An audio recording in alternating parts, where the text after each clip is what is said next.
Keiichi is your average university student. Wait, that doesn't sound right. Aren't all anime protagonists supposed to be high schoolers? Yes, even the ones that look like 30-year-old adults. Are you sure this one is a college student? He even looks like a high schooler. You sure? Okay then. Keiichi is your average university kid. He is part of the motor club and they live together. However, the motor club pretend to be Sigma males, so they do not allow any girls in their dormitory. Keiichi himself has had no luck with girls. One day, Keiichi asks a girl out on a date, but she rudely rejects him because he's not tall enough for her. One day, the motor club fixes a kid's scooter, but instead of paying, the kid runs away. So, Keiichi goes after him on their tiny modified bike. Keiichi looks ridiculous in the vehicle, but he's a skilled rider. He goes through the university and finally catches up to the person. After receiving the payment, Keiichi is about to return. But suddenly, all the university students corner him for rampaging through their classes and damaging lots of their stuff. So they take all the money from him as compensation. And now, Keiichi is utterly and truly broke. When he goes back to the dorm, the motor club seniors go to a party while commanding him to stay back and do some chores. Keiichi is too humble, so he does all the work all alone. Honestly, this just feels like slavery with extra steps. As he's going to return a movie tape, he sees a little girl crying. The girl was sent to buy some food, but she lost her wallet. Despite being late, Keiichi helps her look around, and they eventually find it. Later that night, Keiichi is calling the president of the motor club, Tora, but he dials the wrong number and his call reaches the goddess helpline. And just like that, my boy starts tripping balls, as in, a beautiful girl comes through a portal and introduces herself as Goddess Belldandy. Belldandy even gives him her business card. She says that she's been watching him from heaven. Keiichi has always been graceful and positive despite being struck by bad luck. So she has decided to give him one wish from heaven, but only one wish. Belldandy finds out that Keiichi has never had a girlfriend. Keiichi says that it's because of his height. No girl wants a short girl. Also, he is plain-faced and he has little money. But Belldandy gives nice answers, saying how none of those things matter as they're all external. She says that Keiichi has something unique in him, the love for machines. He loves working on them no matter how old or unattractive those devices may be.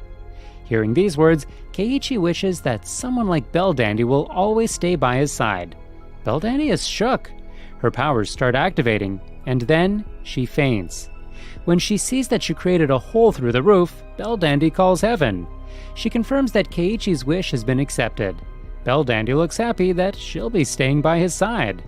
Now Keiichi is in shock. He starts imagining what his life will be like with a goddess by his side. Just then, Tora and the other seniors come back. Since women aren't allowed in the dorm, the seniors kick him out. Belldandy says that a system force comes into action if they are about to be separated, so they can never be separated. Resisting the system force will bring him bad luck. The motor club may have kicked him out, but they are kind enough to give him his stuff and wish him luck in this new phase in his life. Keiichi and Belldandy drive away like two lovers. With nowhere else to go, Keiichi takes Belldandy to the university where they sleep in an abandoned car.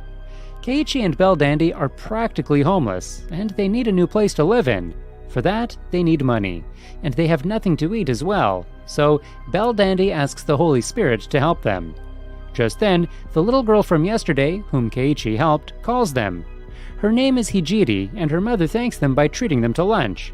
Since Keiichi and Belldandy are both youthful, and since this is an anime, Hijiri automatically assumes that they're a couple. She also points out that Belldandy's clothes are strange, so Belldandy uses her magic to change clothes right there in front of everyone. Keiichi quickly takes her away and tells her not to use magic in public. Then they start looking for a place. However, Keiichi's earnings are too low for a proper place. Seeing his troubles, Belldandy asks the Holy Spirit for help again. Suddenly, a gust of wind takes Keiichi's only remaining cash. They follow it to a monastery. Keiichi is about to take the money back, but the priest comes and smacks a good one over his head. The priest, whose name is Koshien, comes and apologizes to him, as he thought that Keiichi was a thief. Koshien even gives Keiichi's money back to him. Keiichi asks if he can stay at the monastery with that money, but Koshien laughs. He says that he'll let them stay for free if they'll help with the monastery chores. Keiichi happily accepts. But Keiichi did not realize that this was a trap. He is put to work like a farm animal. While he struggles, Belldandy cleans up the place easily. That night, Belldandy summons her guardian angel, Holy Bell, and they sing a heavenly song which fixes everything. Koshien sees this, and he realizes that Belldandy is a divine and enlightened being. He realizes that he himself still has a long way to go in the path to enlightenment, so he leaves on a pilgrimage while leaving the temple in Keiichi and Belldandy's care. Keiichi and Belldandy settle in their new home like a newlywed couple. When it's time to go to college, Belldandy comes along with Keiichi. Meanwhile, at the university, let's get to meet Sayoko, the most popular girl at college. On top of being beautiful, Sayoko is also very, very rich, as her daddy is the CEO of some company or something. Sayoko is the same girl that Keiichi asked out once.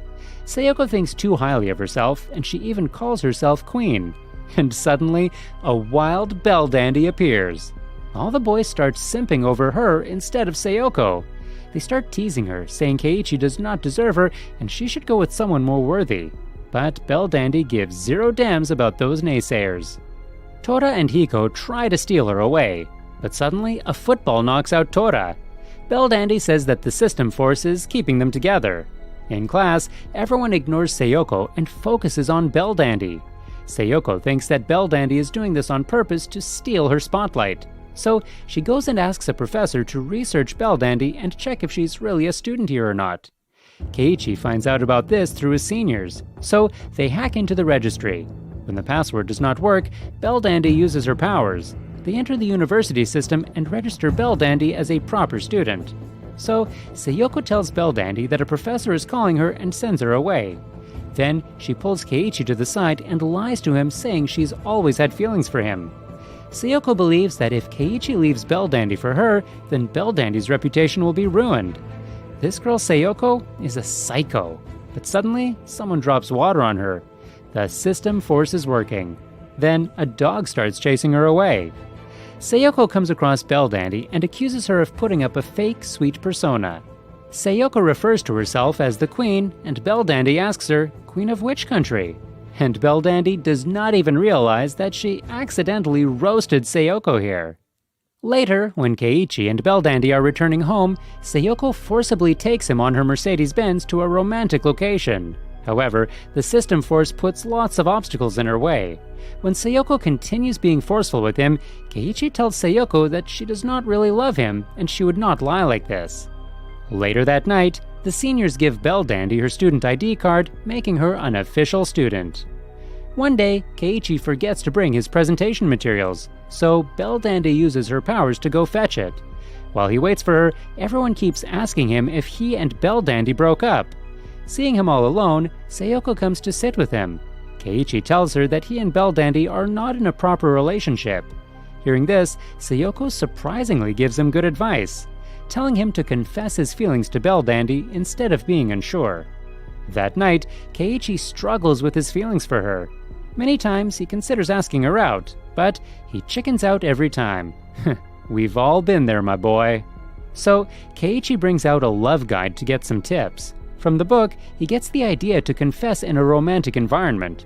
He looks around, but a monastery isn't exactly a romantic location, so he starts preparing a romantic place. After that, he puts on a cute little outfit. Then he takes Belldandy to the place. There, Keiichi finally gathers the courage to grab her hand. The moment he does so, his heart rate and temperature start rising rapidly. Belldandy can sense these changes, so she thinks that he's suffering from an illness. Before Keiichi can say anything else, she uses her powers to take Keiichi back to the bedroom, where she makes him lose consciousness and puts him to rest. The next day, Keiichi calms down. He realizes that whether they're an official couple or not, they will always be together, and that's all that matters. One day they have nothing to eat, and Keiichi is running low on cash. His salary won't arrive for another 3 days, so Belldandy makes a wish to the Holy Spirit, asking it to provide for them. Just then the bell rings. I guess the Holy Spirit works in express speed. The visitor turns out to be Keiichi's younger sister, Megumi. Megumi has also been accepted at the same university as Keiichi. She says that she'll look for a place to stay. Until then, she'll stay with Keiichi. Megumi also seems to have guessed there is something going on between him and Belldandy. Keiichi would rather drop dead than have his sister witness his romance with Belldandy, so he agrees to help Megumi find another place. Before they go out, Megumi gives him lots and lots of homegrown food that their parents sent, so that solves their hunger problem. Megumi has very specific requests for her place to stay. Those requirements are pretty hard to come by. On top of that, she is ready to spend only 20,000 yen per month. They go through all the housing agencies in town looking for the apartment for Megumi with her specific requirements. And of course, they don't find any that meets her requirements for that price range. Keiichi starts worrying that Megumi might end up living with him. So that night, Belldandy goes out and asks the Holy Spirit for a place for Megumi. And the next day, they immediately find a place that suits everything that Megumi asked for. But when they go to check the place, Belldandy senses something wrong. Megumi does not realize it, so she goes to sign the waiver. During her absence, the lights start flickering full horror movie style. Keiichi is attacked by a spirit, but Belldandy saves him as always. She pins down the spirit. The spirit reveals that he is an Earth spirit responsible for taking care of Earth, but his power source was disrupted and he is weak. Belldandy fixes his power source and the spirit goes back to normal. For helping him, the spirit promises to protect Megumi after she moves in. For that, he takes the form of a mouse. I just hope Megumi does not start attacking the mouse by mistake. One day, Belldandy and Megumi get to talking about Valentine's Day, which passed 1 month ago. Belldandy does not realize the idea of Valentine's Day, so she is quite chill about it. Neither she nor Keiichi exchanged any gifts on that day. Belldandy did not give because she did not know. Keiichi did not give because he's a little chicken. So, Megumi suggests Belldandy give him some chocolates. Belldandy takes it one step further and makes the chocolate herself. Next, she has to find a romantic place to give it to him. So, Belldandy asks Regina George, Sayoko, for ideas for a romantic place to give Keiichi chocolates. So, Sayoko takes her to Toshiyuki, the college playboy. Belldandy does not realize it's a trap, so she goes to talk to him. Toshiyuki immediately takes her to a hotel room in the hopes of scoring a home run with her. There, Toshiyuki shows his true perverted side and tries to force himself on her, so Belldandy uses her powers to show him hell. The power causes her to faint. Keiichi arrives just then and takes her back home. At home, Megumi gives her tickets to the motor show that Keiichi will surely enjoy. Keiichi is really happy to be here, as he enjoys everything related to automobiles. Suddenly, they run into the seniors and they try to steal her away, but Belldandy makes a firm stance and declines them. They go to a secluded place on a ferry. It's sunset and very romantic. There, Belldandy finally tells him that everything she did today was to make him happy. Keiichi is pleased to hear that. She finally gives him the chocolate she made for him, and quite surprisingly, Keiichi also brings out a chocolate that he brought for her. Everything is so nice. Belldandy closes her eyes for a kiss. Keiichi leans forward, but she sneezes and he falls. What a tragedy, though. That night, Belldandy realizes that the system force did not activate when Toshiyuki forced himself on her or when the seniors tried to take her away. On top of that, she is sneezing like a normal human being. Up in heaven, the goddesses find out that their system is broken down. The system force broke down, and it's possibly because Belldandy is spending such a long time on Earth. So another goddess, Urd, decides to go down and check.